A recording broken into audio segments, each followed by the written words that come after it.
Goftani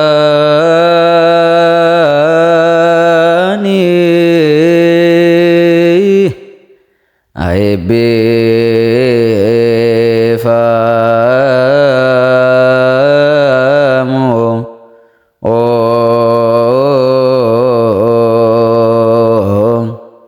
Waaqni kan Israa'eli qofa isa waan guddaa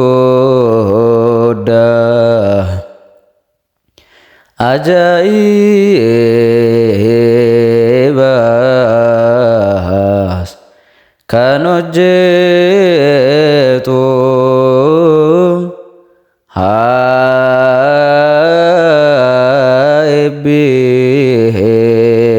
eebbifamu maqaansa qulqulluuf galateeffaman aguutu galatni isaa dachee hundumaaf ata'uuf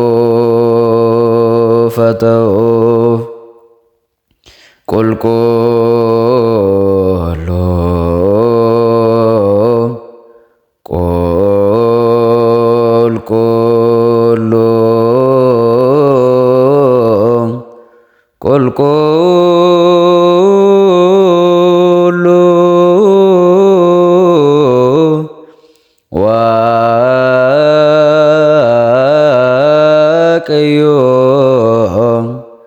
raawwatee moo'ee ni guute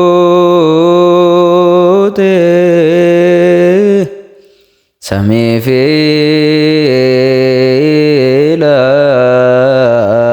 lafarra galanni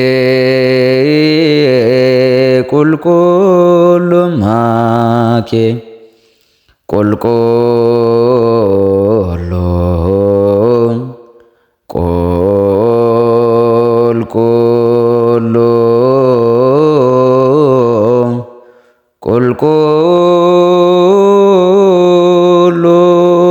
qulqulluu Waaqayyo inni addunyaa duraa tureera bara baraanis ni jiraata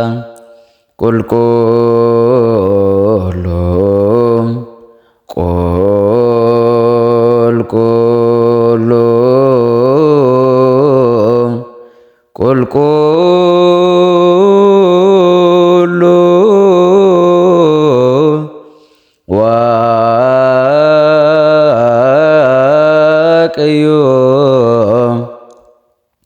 ni galatooma dammaqootaanii ni jajama qulqullootaanii ni sodaatu ni kirubeelii surraa isaan kan kaa'e ni hollatu suraafilii ni deebise inni calaqqee isa jabaa qaqawwees inni jijjiiruu dukkaana gaara galgala kan deebisuu ifammoo karaabaan inni murteessuu guyyaasi aduudhaanii akka inni nuuf ibsuuf hanga samii gubbaatti inni isaan murteessuu ji'aa fi urjiiwwan gowwaniinis akka fixaniif hojii isaanii halkanitti inni isaan taasise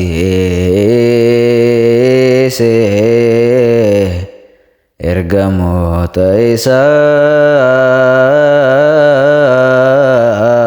fuura warra isaatiif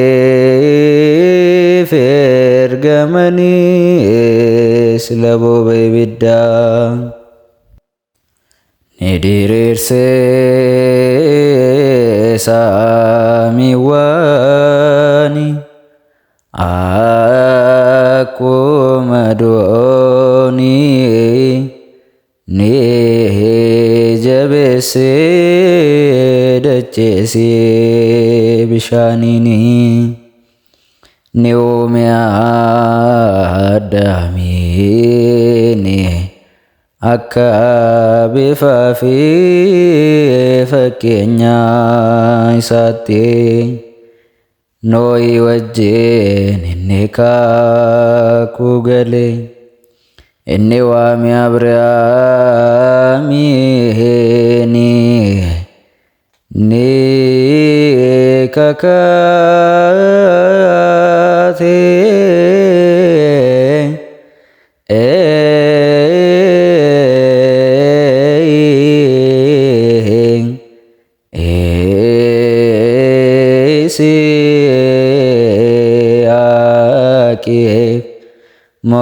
moggaaseefis maqaa Yaaqoobiif